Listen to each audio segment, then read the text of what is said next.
Hey guys, this is Aditya Naik. Welcome back to my channel. तो पिछले video में हमने लाइट रिफ्लेक्शन एंड रिफ्रैक्शन जो कि क्लास 10 फिजिक्स का पहला चैप्टर है उसका पार्ट 1 हमने कवर किया था। और इस वीडियो में यानी कि ये पार्ट 2 होने वाला है लाइट रिफ्लेक्शन और रिफ्रैक्शन चैप्टर का।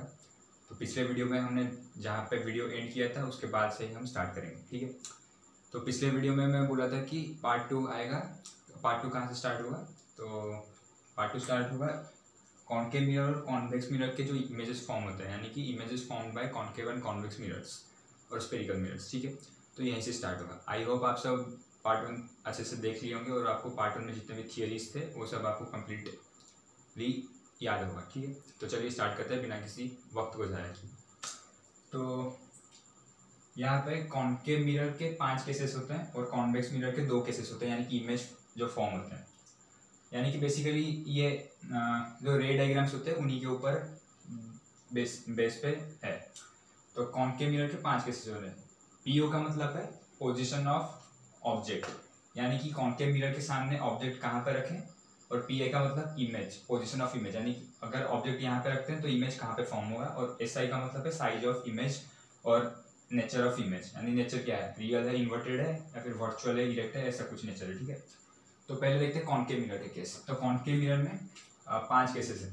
तो पहला जो केस है दैट इज अगर ऑब्जेक्ट को हम एट इन्फिनिटी पे रखते हैं, यानी कि इन्फिनिटी में ऑब्जेक्ट को रखते हैं, तो उसका इमेज फॉर्म होगा फोकस एफ पे, ठीक है। और साइज क्या होगा, हाईली डिमिनिश्ड, यानी डिमिनिश्ड का मतलब very small, very very small है। हाईली डिमिनिश्ड मतलब बहुत ही छोटा, यानी कि पॉइंट साइज जैसा हो सकता है अगर इन्फिनिटी में ऑब्जेक्ट को रखते हैं तो। और नेचर क्या होता है, रियल है, इन्वर्टेड है। रियल का मतलब होता है स्क्रीन में फॉर्म होगा और इन्वर्टेड का मतलब है वर्टिकली अपवर्ड्स, ठीक है। फिर अगर बियॉन्ड सी रखते हैं, अगर सी यानी सेंटर ऑफ कर्वेचर, अगर सेंटर ऑफ कर्वेचर के पीछे अगर ऑब्जेक्ट को रखते हैं तो इमेज जो है वो फोकस और सेंटर ऑफ कर्वेचर के बीच में फॉर्म होगा। और साइज क्या होगा, डिमिनिश यानी स्मॉल होगा। और नेचर क्या होगा, ये भी रियल एंड इन्वर्टेड होगा। फिर अगर ऑब्जेक्ट को अगर सेंटर ऑफ कर्वेचर और फोकस के बीच में रख दें तो इमेज जो होगा वो एट सी पे यानी सेंटर ऑफ कर्वेचर पे ही फॉर्म होगा। और साइज क्या होगा, सेम साइज का होगा। और इसका नेचर क्या होगा, ये भी रियल और इन्वर्टेड होगा, ठीक है। और फोर्थ केस में क्या होगा, अगर ऑब्जेक्ट को हम फोकस एफ पे रखते हैं तो इसका जो इमेज होगा वो इन्फिनिटी में फॉर्म होगा जाके। और साइज क्या होगा, एनलार्ज्ड, हाईली एनलार्ज्ड, मतलब बहुत बड़ा दिखेगा। और नेचर ऑफ द इमेज क्या होगा, ये भी रियल और इन्वर्टेड होगा।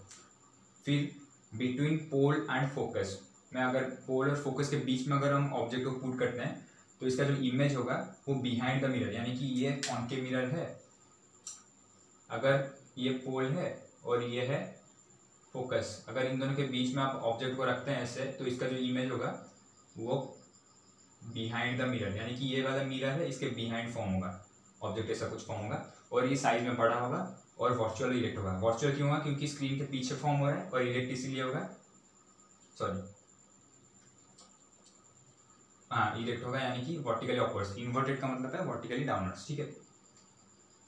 तो फिर कॉन्वेक्स मिरर के केसेस पे आते हैं। तो कॉन्वेक्स मिरर के सिर्फ 2 ही केसेस हैं। अगर ऑब्जेक्ट को हम इन्फिनिटी पे रखते हैं तो इसका जो इमेज है ये आर्ट फोकस में फॉर्म होगा लेकिन बिहाइंड द मिरर फॉर्म होगा। और साइज क्या होगा, हाईली डिमिनिश यानी पॉइंट साइज का होगा। और नेचर क्या होगा, वर्चुअल इरेक्ट होगा।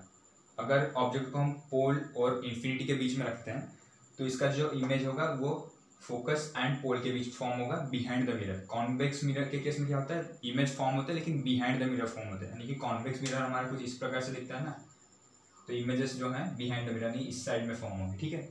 तो फिर साइज क्या होगा, दोनों का ही, एक का पहले का होगा हाईली डिमिनिश, दूसरा का होगा डिमिनिश। नेचर क्या होगा, दोनों का ही वर्चुअल इरेक्ट होगा, यानी कि स्क्रीन के पीछे फॉर्म हो रहा है तो वर्चुअल होगा। और इरेक्ट यानी वर्टिकली अपवर्ड शेप में से रहेगा तो इरेक्ट होगा, ठीक है। आई होप ये आपको क्लियर होगा। चलो नेक्स्ट टॉपिक पे चलते हैं। हाँ, तो नेक्स्ट टॉपिक पे चलते हैं। जो नेक्स्ट टॉपिक हमारा है दैट इज मिरर फॉर्मूला।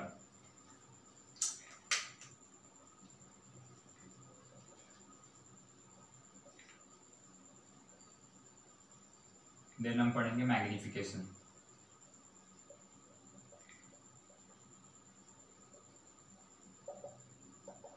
ठीक है। तो मिरर फॉर्मूला क्या है, मिरर फॉर्मूला यानी न्यूमेरिकल सीसी के बेसिस पे रहता है, ठीक है। तो मिरर फॉर्मूला ये कहता है कि कॉनकेव मिरर हो या फिर कॉन्वेक्स मिरर हो, दोनों ही मिरर के लिए एक ही फॉर्मूला है, वो है 1/v plus 1/u is equals to 1/f। इसका मतलब क्या है, यानी कि v का मतलब है इमेज डिस्टेंस, u का मतलब है ऑब्जेक्ट डिस्टेंस, और f का मतलब है स्मॉल f का मतलब है फोकल लेंथ, ठीक है। तो किसी भी मिरर हो, कॉन्वेक्स हो या फिर कॉन्केव हो, उन दोनों के लिए एक ही formula, that is 1/v + 1/u is equal to 1/f, यानी कि reciprocal 1 image distance plus 1 object distance is equal to 1 focal length. इसको यूज करके आपको निकालना होता है। क्या निकालोगे, किसी केसेस में ऑब्जेक्ट डिस्टेंस दिया रहेगा, इमेज डिस्टेंस दिया रहेगा, फोकल लेंथ पूछ लेगा, या फिर फोकल लेंथ दिया रहेगा, ऑब्जेक्ट डिस्टेंस दिया रहेगा, v पूछ लेगा, v दिया रहेगा, f दिया रहेगा, u पूछ लेगा। दोनों देंगे v और u v f, इन तीनों में से कोई दो देगा और आपको तीसरा वाला चीज पूछेगा, ठीक है। तो ये है मिरर फॉर्मूला। इसका आपको डेरिवेशन कोई चाहिए नहीं, 12th स्टैंडर्ड में इसका डेरिवेशन आता है, लेकिन 10th स्टैंडर्ड के लिए इसका डेरिवेशन नहीं चाहिए। बस ये आपको याद रखना है कि 1/u + 1/v is equal to 1/f, ये होता है मिरर फॉर्मूला। फिर आते हैं मैग्निफिकेशन के ऊपर। मैग्निफिकेशन क्या है? मैग्निफिकेशन का मतलब है it is the ratio of height of image to height of object, यानी कि मैग्निफिकेशन को हम स्मॉल m लिखते हैं, तो small m is equal to height of image hi divided by height of object ho, ठीक है। और इसको हम और भी एक फॉर्मूले से निकाल सकते हैं, v/u, यानी कि image distance divided by object distance, और आगे एक माइनस साइन लगा हुआ बस, यानी कि -v/u। तो मैग्निफिकेशन का फॉर्मूला डेफिनेशन तो यहाँ से आता है, it is the ratio of height of image to height of object. और मैग्निफिकेशन निकालने के दो फॉर्मूले होते हैं। पहला जो formula that is height of image divided by height of object, and दूसरा जो फॉर्मूला है minus of image distance upon object distance, यानी इमेज डिस्टेंस और ऑब्जेक्ट डिस्टेंस को डिवाइड करके अगर सामने माइनस लगा देते हो तो वो भी मैग्निफिकेशन निकलता है। ये मैग्निफिकेशन ऑफ ये जो है ये मिरर के केसेस के लिए मैग्निफिकेशन है। लेंस के केस में इसका फॉर्मूला अलग हो जाएगा, ये भी सिर्फ मिरर के लिए है, तो मिरर फॉर्मूला लिखा है, ये मिरर के लिए लेंस के लिए अलग फॉर्मूला होता है, ठीक है। चलते हैं नेक्स्ट टॉपिक पर। तो नेक्स्ट टॉपिक हमारा है इसी मैग्निफिकेशन के ऊपर। अगर मैग्निफिकेशन जो है स्मॉल m, ये अगर नेगेटिव है और मैग्निफिकेशन जो है अगर ग्रेटर देन 1 है, यानी कि m जो है वो अगर नेगेटिव आएगा और ग्रेटर देन 1 यानी 1 से बड़ा आएगा, तो ये जो मिरर होगा वो होगा कॉनकेव मिरर, ठीक है। कॉनकेव मिरर हो तो कॉनकेव मिरर कैसे पहचानोगे? तो मैग्निफिकेशन नेगेटिव आएगा और 1 से बड़ा आएगा, ठीक है। और अगर मैग्निफिकेशन पॉजिटिव आता है और लेस देन 1 आता है, then it is convex mirror, ठीक है। इसको आप याद रख लेना। फिर चलते हैं नेक्स्ट टॉपिक पे।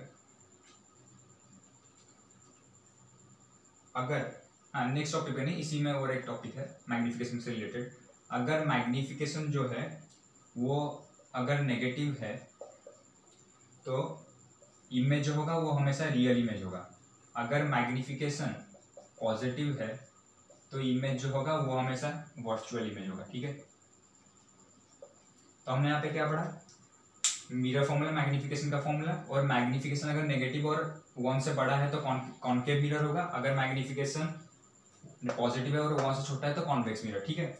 और मैग्निफिकेशन नेगेटिव है तो रियल इमेज होगा, और मैग्निफिकेशन पॉजिटिव है तो वर्चुअल इमेज होगा, ठीक है। अब चलते हैं नेक्स्ट टॉपिक पे। हाँ, तो नेक्स्ट टॉपिक जो हमारा है that is refraction.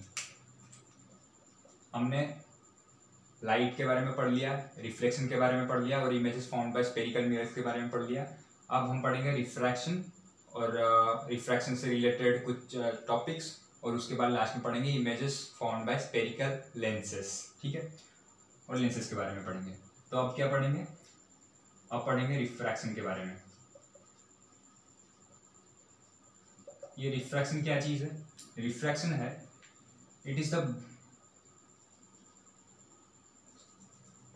phenomenon of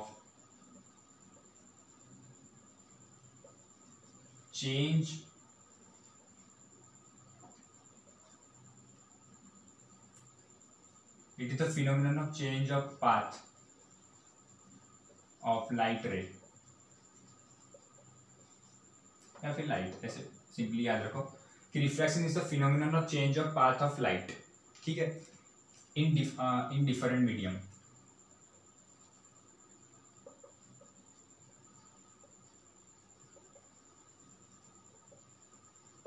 ठीक है, सॉरी यहाँ पे थोड़ा मिस्टेक हो गया। रिफ्रैक्शन का मतलब और एक डेफिनेशन है, सिंपल डेफिनेशन है, मैं थोड़ा अलग बता दिया। तो रिफ्रैक्शन का मतलब यहाँ पे है, refraction is the phenomenon of change of path of light from one medium to another.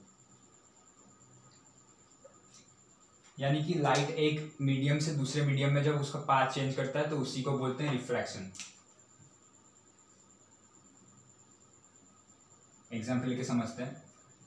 ये सपोज यहाँ पे मान लेते हो ये वाला जो है एरिया, ये वाला जो एरिया है यहाँ पे एयर है, ठीक है, और ये जो है ये है ग्लास, और एयर जो है, एयर से लाइट रे हमने ऐसे नॉर्मली ऐसे डाला, और ये ग्लास स्लैब में जब हीट करेगा ग्लास में, तब ये क्या होगा, हम पढ़े थे रेक्टिलिनियर प्रोपगेशन ऑफ लाइट, यानी कि लाइट को जिस तरीके से भी मारो वो हमेशा स्ट्रेट लाइन में ही ट्रैवल करेगा। लेकिन यहाँ पे क्या होगा, लाइट ऐसे बेंड होगा, बेंड होने के बाद वो फिर ग्लास स्लैब से निकलेगा जब, तभी सीधा जाएगा। यानी लाइट हमारा ऐसे जाने वाला था, यानी कि अगर हम ऐसे लाइट को ऐसे मारे, टॉर्च को सपोज यहाँ पे टॉर्च मार के इसका टॉर्च का लाइट यहाँ पे जा रहा है, तो लाइट को ऐसे जाने चाहिए था, ठीक है, लेकिन वो यहाँ से लेकर यहाँ तक कुछ बेंड हुआ, तो वो जो बेंड हुआ उसको बोलते हैं रिफ्रैक्शन बोलते हैं, वो जो बेंड हो रहा है, यानी कि यहाँ से लेकर यहाँ पे उसका मीडियम क्या हो रहा है, चेंज हो रहा है, तो उसको बोलते हैं रिफ्रैक्शन। ठीक है, अब आते हैं रिफ्रैक्शन क्यों होता है, यानी कि कॉज ऑफ रिफ्रैक्शन। रिफ्रैक्शन का कॉज क्या है, इसका मेन कॉज है change in velocity, change in velocities of light in different medium। यानी कि एयर में अगर लाइट का वेलोसिटी यहाँ पे v1 है, तो और ग्लास में आता है तो उसका वेलोसिटी v2 हो जाता है, तो इसी के वजह से रिफ्रैक्शन कॉज होता है, यानी कि रिफ्रैक्शन होता है। यानी कि रिफ्रैक्शन हमने पढ़ा कि change of path of light from one medium to another medium, और कॉज क्या है रिफ्रैक्शन का, change in velocities of light in different mediums. ठीक है, अब चलते हैं नेक्स्ट टॉपिक पर।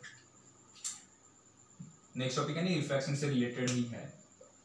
अगर यहाँ पे आपको दो चीज याद रखना है, और हाँ यहाँ पे रिफ्लेक्शन में क्या पढ़ा था, ऐसे जब होता है बाउंस बैक होकर लाइट आता है, तो उसको जो लाइट जो जाकर हीट करता है उसको बोलते हैं इंसिडेंट रे, और जो बाउंस बैक होकर निकल जाता है उसको बोलते हैं रिफ्लेक्टेड रे। पर रिफ्रैक्शन के केस में क्या होता है, यहाँ पे तो और बाउंस बैक नहीं हो रहा है ना, वो से मीडियम को क्रॉस करके जा रहा है ऐसे हीट करके, ठीक है, यहाँ पे जो रे हीट करता है उसको इंसिडेंट रे ही बोलते हैं। लेकिन यहाँ पे जो ये वाला जो बेंड हो जाता है उसको बोलते हैं, यानी कि ऐसे सीधा ना जाके यहाँ से जो थोड़ा सा टिल्ट होके इस तरफ टिल्ट हो गया है उसको बोलते हैं रिफ्रैक्टेड रे। ठीक है, तो यहाँ पे क्या होगा, उसी पे बेस्ड एक कॉन्सेप्ट है, इसको आप याद रख लीजिएगा। तो जो कॉन्सेप्ट है दैट इज, अगर लाइट जो यहाँ पे ऐसे लिख देता हूँ, रेयर मीडियम और डेंसर मीडियम। रेयर का मतलब होता है जो पतला वाला मीडियम होता है, जैसे कि एयर, और डेंसर मीडियम यानी थोड़ा गहरा होता है वो वाला मीडियम, जैसे ग्लास हो गया, डायमंड हो गया, फिर और कुछ चीज़ें होंगे जैसे गहरा चीज़ें होता है, जैसे यानी कि हनी हो गया, हनी एक विस्कस लिक्विड है, वो काफ़ी गहरा होता है, तो वो एक डेंसर मीडियम हो गया। ठीक है, अगर लाइट रेयर मीडियम से डेंसर मीडियम में जाता है तो वो उस केस में क्या होगा, लाइट जो है बेंड टुवर्ड्स द नॉर्मल, यानी नॉर्मल के साइड में, नॉर्मल के तरफ टिल्ट हो जाएगा, बेंड टुवर्ड्स द नॉर्मल। ठीक है, अगर डेंसर मीडियम से अगर हम रेयर मीडियम में जाएंगे तो क्या लाइट क्या होगा, अवे फ्रॉम द नॉर्मल हो जाएगा, बेंड अवे फ्रॉम नॉर्मल। इसको आप याद रखिएगा। ठीक है, ट्रू पॉज में आ सकते हैं। अगर किसी रेयर मीडियम से डेंसर मीडियम में लाइट ट्रैवल कर रहा है तो वो नॉर्मल के तरफ टिल्ट हो जाएगा, नॉर्मल के पास आ जाएगा। अगर डेंसर मीडियम से रेयर मीडियम में जा रहा है तो नॉर्मल से अवे भाग जाएगा, यानी दूर भाग जाएगा, ठीक है, नॉर्मल के पास नहीं आएगा। ये था कुछ कॉन्सेप्ट। चलिए नेक्स्ट टॉपिक पे आते हैं। हाँ, तो नेक्स्ट टॉपिक हमारा है laws of refraction.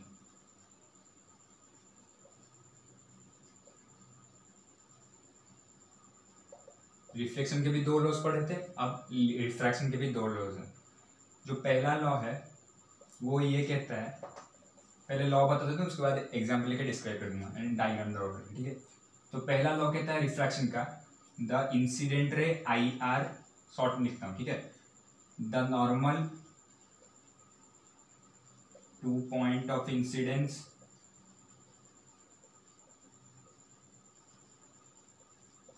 And the refracted ray are are, refracted ray, वहां पे रिफ्लेक्टेड रे होता है क्योंकि बाउंस बैक होकर चला जाता है, यहाँ पे रिफ्रैक्टेड रे, यहाँ पे पाथ चेंज होता है, बेंड हो जाता है लाइट, तो इसलिए रिफ्रैक्टेड रे, ठीक है।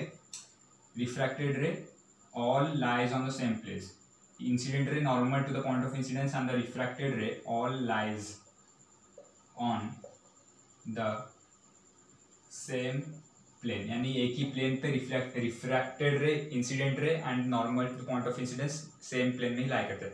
रिफ्लेक्शन के सेकेंड लॉ जो था वो भी कुछ इसी तरह का था, यानी कि the reflected ray, the incident ray and the normal to the point of incidence all lie on the same plane, तो ये भी वही कहता है। रिफ्रैक्शन का पहला लॉ भी वही कहता है, यानी कि incident ray normal to the point of incidence and वहाँ पे रिफ्लेक्टेड रे था क्योंकि रिफ्लेक्शन होता था, यहाँ पे रिफ्रैक्टेड रे क्योंकि ये रिफ्रैक्शन का टॉपिक है, तो refracted ray all lies on the same plane, एक ही प्लेन पे लाई करेंगे तीनों चीज, ठीक है। और जो सेकेंड लॉ है, सेकेंड लॉ इंपोर्टेंट है, ये पहला लॉ इतना इंपोर्टेंट नहीं है लेकिन सेकेंड लॉ इंपोर्टेंट है रिफ्रैक्शन का, लॉज ऑफ रिफ्रैक्शन का। सेकेंड लॉ का नाम है, सेकेंड लॉ का एक और एक नाम है, उसको हम बोलते हैं स्नेल्स लॉ। स्नेल एक साइंटिस्ट है, उनके नाम पे ये लॉ है, स्नेल्स लॉ। तो ये स्नेल्स लॉ क्या कहता है, तो ये स्नेल्स लॉ ये कहता है कि the ratio of sine of angle of incidence to sine of angle of refraction is always equals to constant,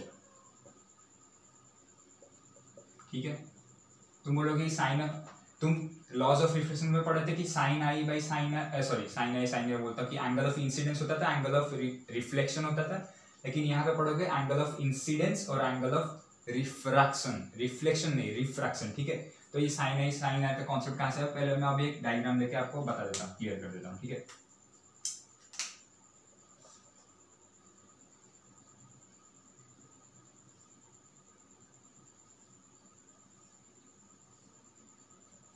suppose मान लेते हैं ये ग्लास मीडियम है, ठीक है, ये जो मीडियम है ये ग्लास मीडियम है,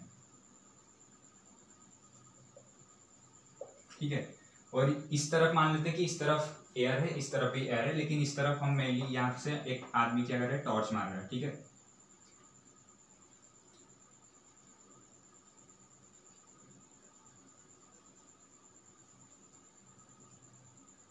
यहाँ से एक आदमी टॉर्च डाल रहा है, ठीक है।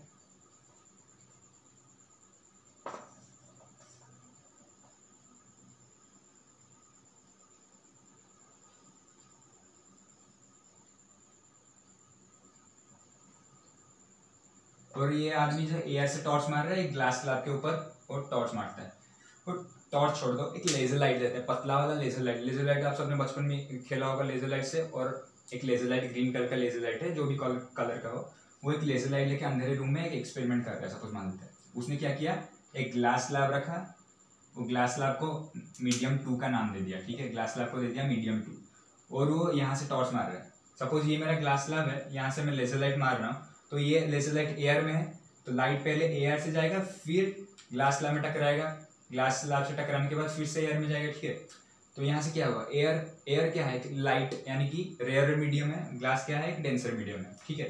तो ये जो लेजर लाइट है, ये है लेजर लाइट। लेजर लाइट मारने के बाद वो क्या करता है, ऐसे लाइट जाता है यहाँ से, ठीक है। तो लाइट यहाँ से क्या करता है, लाइट तो रेक्टिलिनियर प्रोपागेशन ऑफ लाइट हमें पढ़ा है, तो इसी हिसाब से क्या होता है, लाइट ऐसे ऐसे पूरा ऐसे सीधे से निकल जाता है। लेकिन यहाँ से ग्लास स्लैब आ जाता है, ग्लास स्लैब नहीं तो एक ग्लास मीडियम है, तो यहाँ पे कुछ चेंजेस आएंगे, यानी कि यहाँ पे रिफ्लेक्शन नहीं होगा, यहाँ पे रिफ्रैक्शन होगा, यानी लाइट इसके अंदर से जाएगा लेकिन यहाँ पे कुछ अंदर कुछ मतलब क्या बोलते हैं उसको, अंदर इससे कुछ झोल हो जाएगा। वो क्या झोल होगा मैं आपको बताता हूँ। ये लाइट का रे ऐसे गया, जो रे जाता है उसको हम बोलते हैं इंसिडेंट रे, आईआर का नाम दे दिया, ठीक है। लाइट जाने के बाद लाइट तो हमारा ऐसे सीधा चला जाता है, लेकिन यहाँ पे सीधा नहीं जाएगा। ग्लास एक क्या है, मीडियम, एक डेंसर मीडियम है, और एयर एक यहाँ पे एयर है, इसको बोलते हैं मीडियम 1 M1, ये क्या है, रेयर है, ठीक है। ग्लास जो है मीडियम 2 है, ये है डेंसर मीडियम, ठीक है। और यहाँ पे हमेशा क्या करेंगे, पॉइंट ऑफ इंसिडेंस, यानी यहाँ पे इंसिडेंट हुआ, इंसिडेंट पॉइंट ऑफ इंसिडेंस पे ही हमारा हमेशा नॉर्मल ड्रॉ होता है, तो हमने नॉर्मल को ऐसे कुछ ड्रॉ कर लिया, ठीक है। तो रेयरर से डेंसर जाएगा, तो मैंने क्या बोला था, अगर रेयरर से लाइट डेंसर में जाता है तो वो टूवर्ड्स तो नॉर्मल बेंड होता है, यानी ये लाइट कुछ ऐसे बेंड होगा, ऐसे बेंड हो जाएगा, बेंड होने के बाद फिर से ऐसे निकल जाएगा। ये एक्चुअली में ऐसे जाने वाला था due to rectilinear propagation of light, लेकिन सिंस ये रेयरर से डेंसर मीडियम में जा रहा है तो इसमें कुछ चेंजेस आएंगे, यानी कि ये नॉर्मल के तरफ ही बेंड हो जाएगा, नॉर्मल के तरफ बेंड हो जाएगा, फिर बाहर निकल के फिर से सीधा चला जाएगा। और ये जो रे निकल के यहाँ से चला गया उसको हम बोलेंगे रिफ्रैक्टेड रे, ठीक है। और यहाँ सॉरी इसको नहीं बोलेंगे, ये जो यहाँ पे जो रे यहाँ पे अंदर जो रे है यहाँ पे नॉर्मल के पास, उसको बोलेंगे रिफ्रैक्टेड रे, ठीक है। और हमने वहाँ पे पढ़ा था नॉर्मल और इंसिडेंट रे के बीच का एंगल को हम बोलते हैं एंगल ऑफ इंसिडेंस, तो इसको हम एंगल आई ले देते हैं नाम। और यहाँ पे रिफ्रैक्टेड रे और नॉर्मल के बीच में यहाँ पे भी एक एंगल फॉर्म हो रहा है, तो उसको हम बोलेंगे angle of refraction, small r दे देते हैं, ठीक है। तो यहीं से आया एंगल ऑफ रिफ्रैक्शन और angle of incidence. Angle of incidence और एंगल ऑफ रिफ्रैक्शन आपको समझ में आएगा। तो यहीं से स्नेल्स लॉ यानी सेकेंड लॉ ऑफ रिफ्रैक्शन कहता है कि sine of angle of I, यानी एंगल आई के अगर साइन रेशियो लेते हैं ट्रिगोनोमेट्री का, तो sine of angle of I with sine of angle of r is equal to constant. यानी एग्जांपल देके आपको समझा देता हूँ। आपको पूछेगा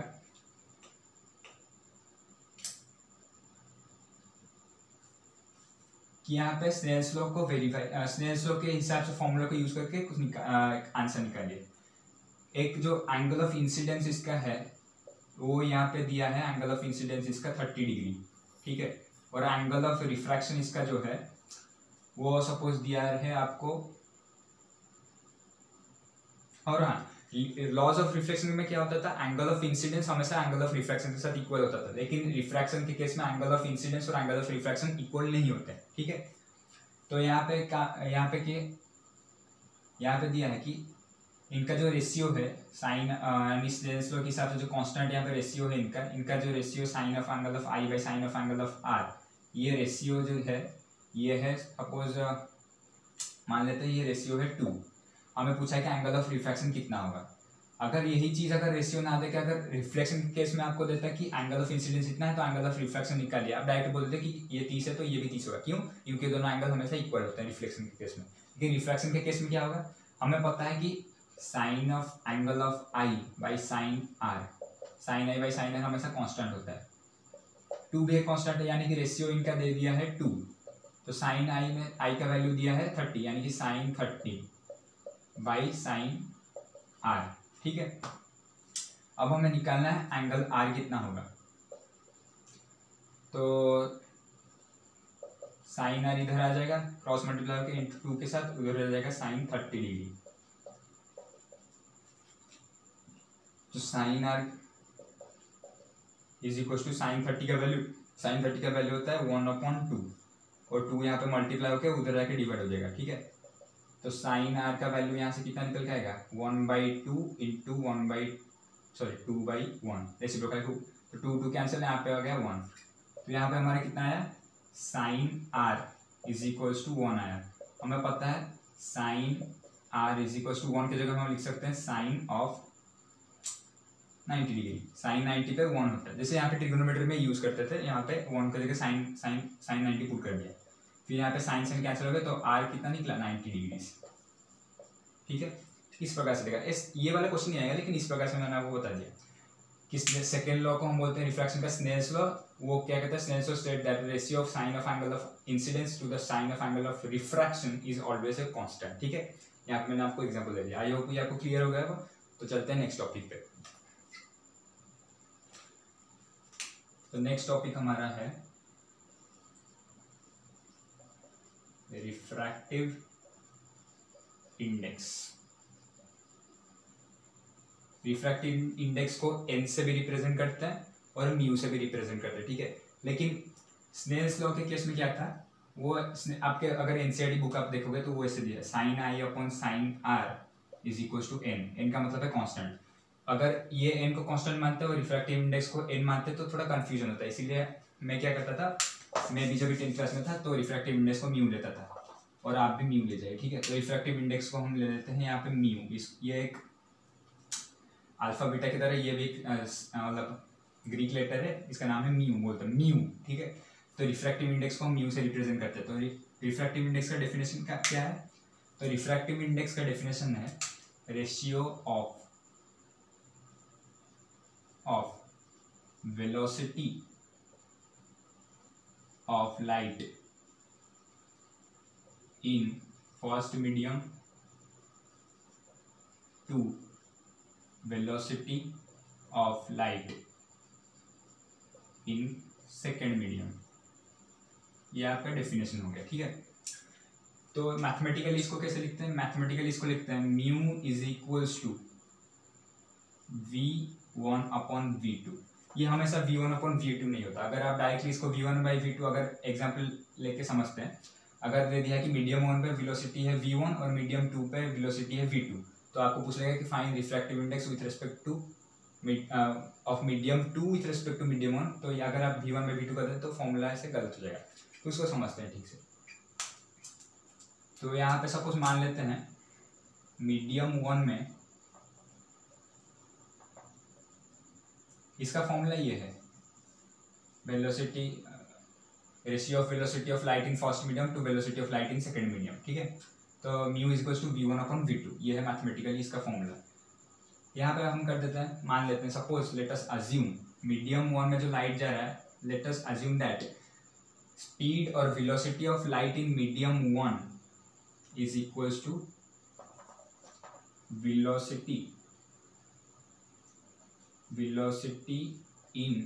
velocity of light in medium 1 is equals to v1 and velocity of light in medium 2 is equals to v2। ठीक है, तो हमने यहाँ पे क्या लिया कि लाइट का मीडियम 1 पे लाइट का वेलोसिटी v1 है और velocity of light in medium 2 यानी मीडियम 2 में लाइट का वेलोसिटी v2 है। ठीक है, तो अब हमारे यहाँ पे दो केसेस बनते हैं रिफ्रैक्टिव इंडेक्स के ऊपर। जो पहला केस है, फर्स्ट केस, वो है फाइंड द रिफ्रैक्टिव इंडेक्स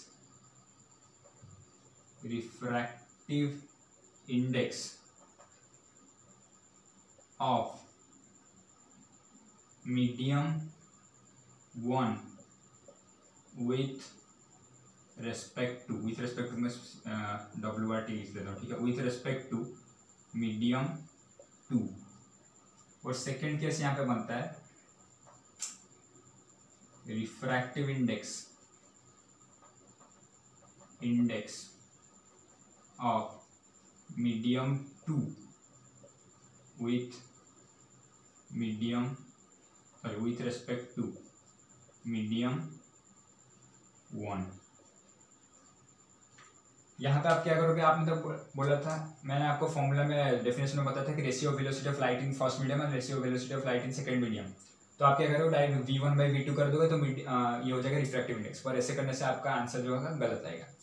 यहाँ पे आपको पढ़ना है कि क्या पूछा है। यहाँ पे पूछा है कि refractive index of medium 1 with respect to medium 2, यानी कि मीडियम 1 का रिफ्रैक्टिव इंडेक्स कितना होगा मीडियम 2 के रिस्पेक्ट में। तो इसका मतलब है, इसको हम मैथमेटिकली कैसे लिखें, इसको शॉर्ट में इसे लिखते हैं। ये जो सेंटेंस है इसको शॉर्ट में इसे लिखा जाएगा, रिफ्रैक्टिव इंडेक्स को म्यू लिख लिया। ठीक है, medium 1 with respect to medium 2, यानी कि μ1 निकालना है विथ रिस्पेक्ट टू 2, μ12 लिखेंगे। तो इसका फॉर्मूला क्या होगा, v1/v2 नहीं होगा, इसका फॉर्मूला होगा v2/v1, ठीक है, v2/v1।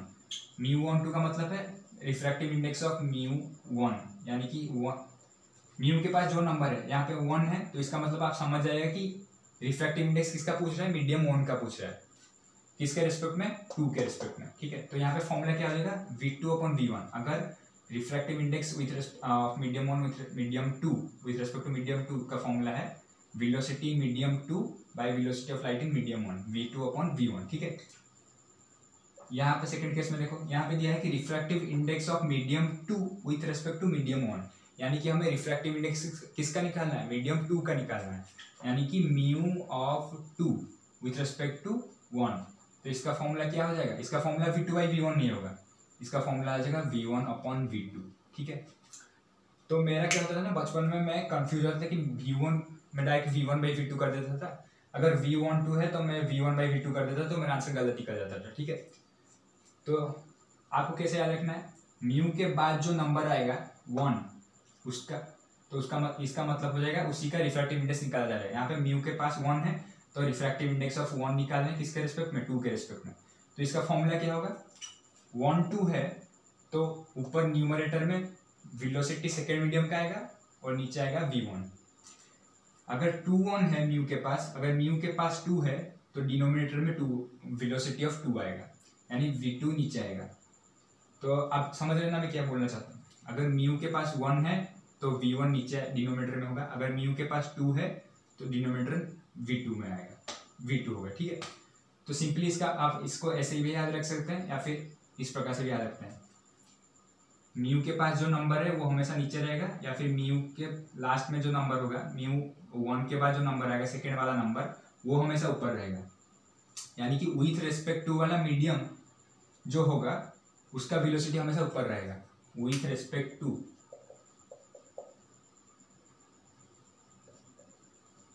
वाले मीडियम। इसको आप ऐसे याद रख सकते हैं, विथ रिस्पेक्ट टू वाले मीडियम का वेलोसिटी न्यूमरेटर पे आएगा,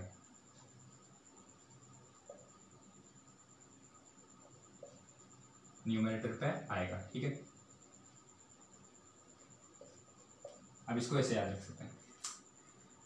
तो refractive index of medium 1 with respect to medium 2 को हम कैसे लिखेंगे, μ1 का मतलब है मीडियम 1 का रिफ्रैक्टिव इंडेक्स निकाल रहे हैं μ2 के रिस्पेक्ट में, यानी कि μ12 हो जाएगा v2/v1। Refractive index of medium 2 with respect to medium 1, यानी μ2 का रिफ्रैक्टिव इंडेक्स निकाला जा रहा है फर्स्ट मीडियम 2 का, यानी कि मीडियम 2 का रिफ्रैक्टिव इंडेक्स निकाल रहे हैं 1 के रिस्पेक्ट में, तो ये हो जाएगा v1/v2।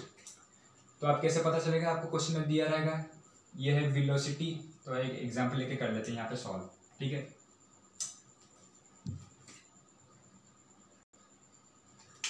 तो आपको रिफ्रैक्टिव इंडेक्स क्या है, डेफिनेशन याद है, μ12 और μ21 का फॉर्मूला भी यहाँ पे आ गया। तो यहाँ पे क्वेश्चन कर लेते हैं एग्जांपल के, late us assume speed of light in medium 1, यानी कि मीडियम 1 पे जो वेलोसिटी है वो है हमारा 20 मीटर पर सेकेंड, और स्पीड ऑफ यानी कि ये है v1, ठीक है। और मीडियम 2 में जो स्पीड है उस लाइट का वो है सपोज 40 मीटर पर सेकेंड, यानी कि ये है v2 वेलोसिटी। मीडियम 1 में वेलोसिटी v1 है वो है 20 मीटर पर सेकेंड, मीडियम 2 का वेलोसिटी v2 है वो है 40 मीटर पर सेकेंड। और तुम्हें पूछा कि find the refractive index, question ने पूछा है find the refractive index of medium 2 with respect to medium 1। तो यानी कि हमें मीडियम 2 का रिफ्रैक्टिव इंडेक्स पूछा है, तो इसका मतलब आंसर में क्या लिखेंगे, μ12 नहीं लिखेंगे, जिसका पूछा है वो म्यू के बाद आएगा, उसके बाद जो विथ रिस्पेक्ट टू वाला मीडियम आएगा, यानी कि refractive index of m2 with respect to m1। तो यहाँ पे μ21 हमें पूछा है, यानी कि सेकंड का रिफ्रैक्टिव इंडेक्स पूछा है with respect to first one. तो मैंने क्या बताया था, विथ रिस्पेक्ट टू वाले मीडियम का वेलोसिटी न्यूमरेटर पे हमेशा आएगा, यानी विथ रिस्पेक्ट टू मीडियम 1 बोला है तो मीडियम 1 का वेलोसिटी क्या है v1, तो इसका फॉर्मूला आ जाएगा v1 अपॉन v2। तो v1 कितना है 20 मीटर, v2 कितना है 40 मीटर पर सेकेंड। तो ये कट के क्या हो जाएंगे 1/2, इसका मतलब 0.5 रिफ्रैक्टिव इंडेक्स। ठीक है, इसका कोई साइन नहीं है, ये सॉरी इसका कोई यूनिट नहीं है। ठीक है, अगर इसी केस में हमें पूछ ले कि find the refractive index of m1 with respect to m2, तो ये क्या होता है, यानी कि इसका मतलब होता है μ12 निकालते हैं, यानी refractive index of medium 1 with respect to medium 2। यहाँ पे क्या मैंने बोला, विथ रेस्पेक्ट टू वाले मीडियम का वेलोसिटी हमेशा न्यूमरेटर पे रहेगा, यानी कि विथ रेस्पेक्ट टू मीडियम 2 पूछा है, यानी कि मीडियम 2 का वेलोसिटी कितना है v2, तो v2 ऊपर आ जाएगा और v1 नीचे आ जाएगा, यानी कि 40/20, तो ये कट के आ जाएगा 2। ठीक है, समझ में आ गया, आई होप ये आपको क्लियर हो गया। रिफ्रैक्टिव इंडेक्स ये जो चीज़ है ये one of the most important topic है इस चैप्टर का। ठीक है, अब चलते हैं नेक्स्ट टॉपिक पे। हाँ, तो अब हम आते हैं नेक्स्ट लास्ट टॉपिक पे इस चैप्टर का, दैट इज लेंसेज और इमेजेस फॉर्म्ड बाय लेंसेज में स्फेरिकल लेंसेज क्या होते हैं और किसके टाइप होते हैं, कितने टाइप होते हैं। तो बेसिकली जैसे हमने कॉनकेव मिरर और कॉन्वेक्स मिरर पढ़ा था, तो लेंसेज के भी दो ही टाइप्स होते हैं, दैट इज कॉन्वेक्स लेंस और एक है कॉनकेव लेंस। ठीक है, तो कॉन्वेक्स लेंस दिखने में कुछ ऐसा होता है और कॉनकेव लेंस दिखने में कुछ ऐसा होता है। ठीक है, तो लेंसेज के भी कुछ पार्ट होते हैं, जैसे मिरर के पार्ट्स थे तो लेंसेज के भी कुछ पार्ट है। हम क्या करते हैं, कॉन्वेक्स लेंस को पकड़ के देख लेते हैं पार्ट के, वो कॉनकेव लेंस में भी वही पार्ट्स आएंगे। ठीक है, तो ये हमने कॉन्वेक्स लेंस यहाँ पे ड्रॉ कर लिया और यहाँ पे हमने ऐसे एक प्रिंसिपल एक्सिस भी ड्रॉ कर लिया। ठीक है, इसको बोलते हैं प्रिंसिपल एक्सिस।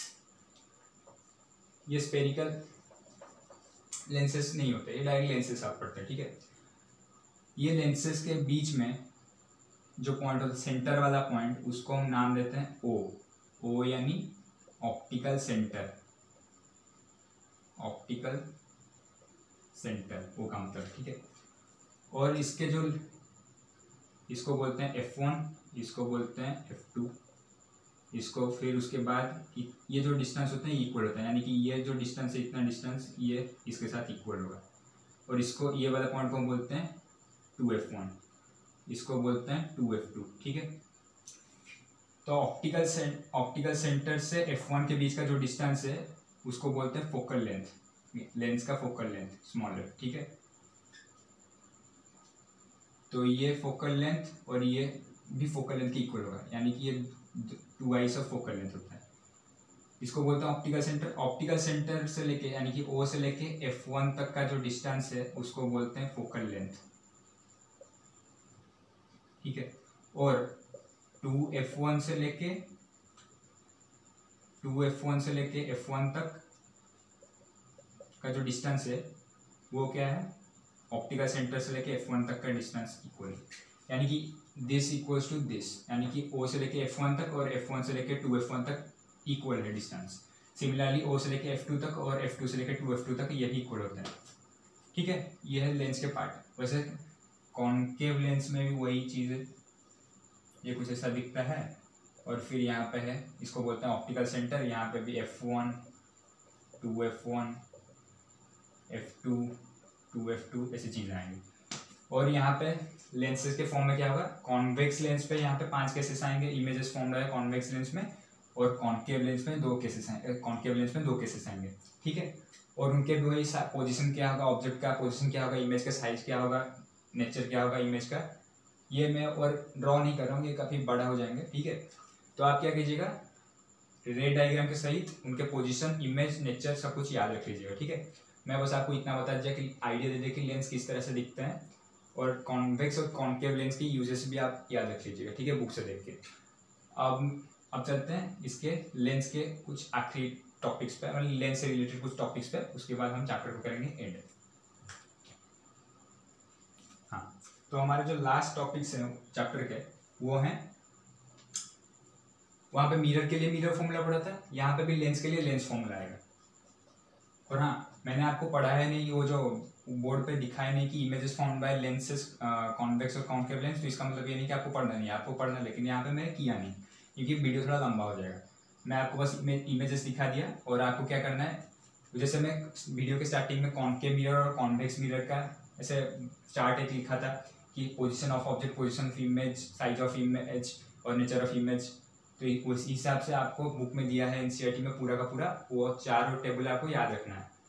आपको ना रे डायग्राम कितना होंगे, 5 2 7 5 2 7 14 रे डायग्राम्स आप याद नहीं रख सकते हैं, लेकिन आप जो टेबल है उस टेबल को याद रखने के बाद आप रे डायग्राम ऑटोमेटिकली बना लेंगे। फॉर एग्जांपल मेरे को यहाँ पे रे डायग्राम पता नहीं है, मैं रे डायग्राम देखा नहीं था, ठीक है, लेकिन मेरे को इतना पता था अगर ऑब्जेक्ट इन्फिनिटी में होगा तो उसका जो इमेज फॉर्म होगा वो फोकस पे फॉर्म होगा, और साइज क्या होगा, हाईली डिमिनिश्ड होगा, HD हाईली डिमिनिश्ड, शॉर्ट में लिख देता हूँ, और नेचर क्या होगा, रियल होगा और इन्वर्टेड होगा, ठीक है, रियल और इन्वर्टेड होगा। तो ये मेरे को याद है, मेरे को डायग्राम याद नहीं था लेकिन ये मेरे को याद है, तो इसी हिसाब से मैं बना सकता हूँ। कॉनकेव मिरर एक ऐसे मैं बना दिया, यहाँ पे ऐसे प्रिंसिपल एक्सिस बना दिया, इसको नाम दे दिया पोल, इसको नाम दे दिया फोकस, इसको नाम दे दिया सेंटर ऑफ कर्वेचर, और इन्फिनिटी यानी दूर में, ये इन्फिनिटी है, यहाँ पे ऑब्जेक्ट एक बड़ा सा ऑब्जेक्ट ऐसे है, तो इसका रे डायग्राम ऐसे कुछ जाएगा, एक रे इधर से जाके फोकस से पास होगा, एक रे इधर से जाके फोकस से पास होगा ऐसे, ठीक है। तो फिर यहाँ पे फोकस में बन जाएगा एक छोटा सा इमेज फॉर्म होगा, वो रियल और इन्वर्टेड होगा और हाईली डिमिनिश्ड साइज का होगा, देखा। तो मैंने टेबल को याद रखा था इसीलिए मैं यहाँ पे रे डायग्राम बना लिया। तो वैसे आप टेबल जो 4 टेबल दिए हैं, 2 लेंसेज के और 2 मिरर्स के, उसको आप पूरी तरीके से पानी करके याद पी लीजिए, दिमाग में रख लीजिए, उसी को यूज़ करके आप रे डायग्राम आसानी से बना सकते हैं। रे डायग्राम में आपको रट्टा मारने का कोई ज़रूरत नहीं, लेकिन क्योंकि वो याद नहीं रहेगा, आप टेबल को याद रखिए, उसी के हिसाब से रे डायग्राम बना सकते हैं, ठीक है। अब आते हैं टॉपिक पर। हमने जैसे लेंस पढ़ा था, मिरर में मिरर फॉर्मूला पढ़ा था, वैसे लेंस में भी लेंस फॉर्मूला पढ़ेंगे। तो लेंस फॉर्मूला हमारा क्या बोलता है, लेंस का फॉर्मूला है,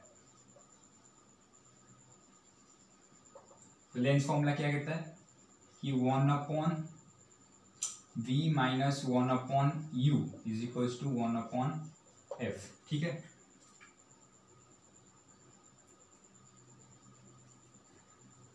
डिफरेंस इतना है बस, मिरर फॉर्मूला में बीच में प्लस होता था और लेंस फॉर्मूला में बीच में माइनस होगा। v का मतलब इमेज डिस्टेंस, u का मतलब ऑब्जेक्ट डिस्टेंस, f का मतलब सेम फोकल लेंथ, सब सेम है, बस मिरर में माइनस साइन प्लस साइन लगता था, लेंस फॉर्मूला में माइनस साइन लगेगा। ये फॉर्मूला आप याद रख लीजिएगा, इसी हिसाब से आपको लेंस के भी ऑब्जेक्ट u दे देगा, v दे देगा, f पूछ लेगा, या फिर uf दे देगा, v पूछ लेगा, ऐसे होंगे, ठीक है। तो मिरर में भी हमने मैग्नीफिकेशन पढ़ा था, लेंस में भी मैग्नीफिकेशन होगा, तो लेंस के मैग्नीफिकेशन बढ़ते हैं। लेंस का मैग्नीफिकेशन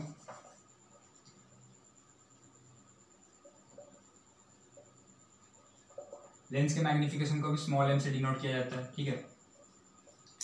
तो small m is equals to same formula, height of image divided by height of object.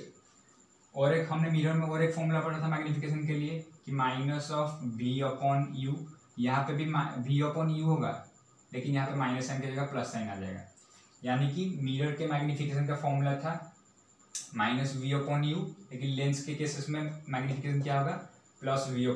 v का मतलब इमेज डिस्टेंस, u का मतलब ऑब्जेक्ट डिस्टेंस, सॉरी, ठीक है। अब यहाँ पे हाइट ऑफ इमेज और हाइट ऑफ ऑब्जेक्ट दोनों सेम रहेंगे मिरर के लिए भी और मैग्नीफिकेशन के लिए, लेकिन जो सेकंड फॉर्मूला है उसमें चेंज होगा, मिरर के माइनस आएगा लेकिन लेंस में प्लस आएगा, और मिरर फॉर्मूला में प्लस आएगा लेकिन लेंस फॉर्मूला में माइनस आएगा। ये दोनों आप याद रख लीजिएगा, ठीक है। मैं यहाँ पे ठीक है, तो अब चलते हैं नेक्स्ट टॉपिक पे, that is power of lens. Power of lens यानी किसी भी लेंस का पावर। तो आप देखे होंगे कि जिनको लेंस लगता है आंखों में, यानी कि बच्चों को क्या होता है ना, बच्चों को या फिर बुजुर्ग हो, उनके आंखों में जब चश्मा लगाते हैं, उनका आंख खराब होता है, चश्मा लगाते हैं, तो डॉक्टर उनको कुछ पावर देता है, -2.5D, +2.5D, या फिर 5, -5, -1, -1.25, ये होता है लेंस का पावर। तो लेंस का पावर कैसे कैलकुलेट करते हैं, तो लेंस का पावर इस तरह से कैलकुलेट करते हैं। तो पहले तो इसका डेफिनेशन लिखते हैं, पावर ऑफ लेंस है का डेफिनेशन हो जाएगा, it is the reciprocal of focal length in metres. इसका मतलब क्या है, यानी कि अगर आपको किसी भी कॉन्केव हो या फिर कॉन्वेक्स लेंस हो, दोनों लेंस का अगर फोकल लेंथ आपको पता है तो उसका पावर कैसे निकालेंगे, तो मैथमेटिकली power P is equals to 1 upon focal length, reciprocal यानी 1 upon focal length. Focal length किस में, मीटर्स में। मीटर्स में क्यों, इसको आपको जानने की जरूरत नहीं, बस मीटर्स में इसीलिए कैलकुलेट किया था, मीटर्स में ही कैलकुलेट करना है, 1 अपॉन फोकल लेंथ मीटर। अगर एग्जाम्पल लेके देख लेते हैं, अगर आपको फोकल लेंथ दिया है f is equals to 25 centimetre plus का 25 सेंटीमीटर, और आपको पूछा कि पावर पी कितना होगा, आपको फॉर्मूला यहाँ पे है, पावर का फॉर्मूला है, पावर का फॉर्मूला है 1 upon focal length in metres, ठीक है। एम का मतलब मैग्निफिकेशन यहाँ पे नहीं, एम का मतलब मीटर साइन, ठीक है, ऐसे एम को काट देता हूँ, ठीक है। 1 by focal length in metres, ये वाला मीटर वाला चीज़ याद रखना। तो आप क्या करोगे, तो पावर को ऐसे निकालोगे, फोकल लेंथ है 25 सेंटीमीटर, तो 1 अपॉन 25 कर दोगे, तो ये हो जाएगा आंसर गलत, ठीक है। क्यों, क्योंकि यहाँ पे फोकल लेंथ 25 सेंटीमीटर है, सेंटीमीटर, लेकिन हमें फोकल लेंथ किस में चाहिए, मीटर में चाहिए, तभी जाके हम पावर निकाल सकते हैं। तो पहले क्या करोगे, फोकल लेंथ को मीटर में कन्वर्ट करोगे, तो 25 सेंटीमीटर को मीटर में कन्वर्ट करेंगे तो कैसा होगा, 25 अपॉन 100 यानी कि 0.25, ठीक है। फिर हमें पावर निकल सकता है, therefore power equals to 1 upon focal length in metres, तो 1 अपॉन 0.25 मीटर्स, तो ये क्या आएगा 1.0.25 इक्वल्स टू 4, और इसका यूनिट है डी, यूनिट जो है यूनिट है डायोप्टर, दोनों ही लेंसेज के लिए एक यूनिट है डायोप्टर, पावर का यूनिट है डायोप्टर, उसको कैपिटल डी से रिप्रेजेंट किया जाता है, ठीक है। तो यहाँ पे पावर ऑफ लेंस क्या पड़े, reciprocal of focal length in metres, हमें हमें चेक करना है कि फोकल लेंथ मीटर पे दिया है या फिर सेंटीमीटर पे दिया है। अगर यहाँ पे 25 सेंटीमीटर के 25 मीटर दे देता है, तो आप क्या करते हैं, ध्यान नहीं होगा एग्जाम में, जल्दी जल्दी में क्या करें, 25 मीटर दिया है, फिर 25 को डिवाइडेड बाई 100 करते हैं, फिर से मीटर में कन्वर्ट करने के लिए ट्राई करते जल्दी जल्दी में, तो 25/100 फिर से कर लेते, तो फिर क्या हो जाता, 25/100 यानी 0.25 आ जाता, तो 1/0.25 4 आता, 4 डायोप्टर, लेकिन हमें क्या दिया है 1.1/25 मीटर डायरेक्टली ऐसे पुट करते, तो ये आता 0.04 डायोप्टर समथिंग आता, ठीक है। तो हमेशा चेक करना है कि फोकल लेंथ मीटर पे दिया है या सेंटीमीटर में दिया है, अगर सेंटीमीटर पे दिया है तो मीटर को चेंज कीजिए, अगर मीटर पे दिया है तो सेंटीमीटर पे चेंज कीजिए, ठीक है। नहीं करना है, मीटर पे दिया है तो मीटर का डायरेक्ट वैल्यू भी डाल देना है, सिर्फ सेंटीमीटर पे दिया है तो उसको आप मीटर को कन्वर्ट करेंगे, ठीक है।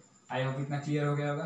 तो अब तक के लिए हमने पढ़ लिया lens formula, mirror formula, magnification of mirror, magnification of lens, magnification अगर लेस देन 1 है, नेगेटिव है, तो क्या होगा, रियल होगा या इन्वर्टेड वर्चुअल होगा इमेज, या फिर मिरर क्या अगर मैग्निफिकेशन नेगेटिव है तो कौन सा मिरर होगा, मैग्निफिकेशन पॉजिटिव है तो कौन सा मिरर होगा, ये सब हमने पढ़ लिया।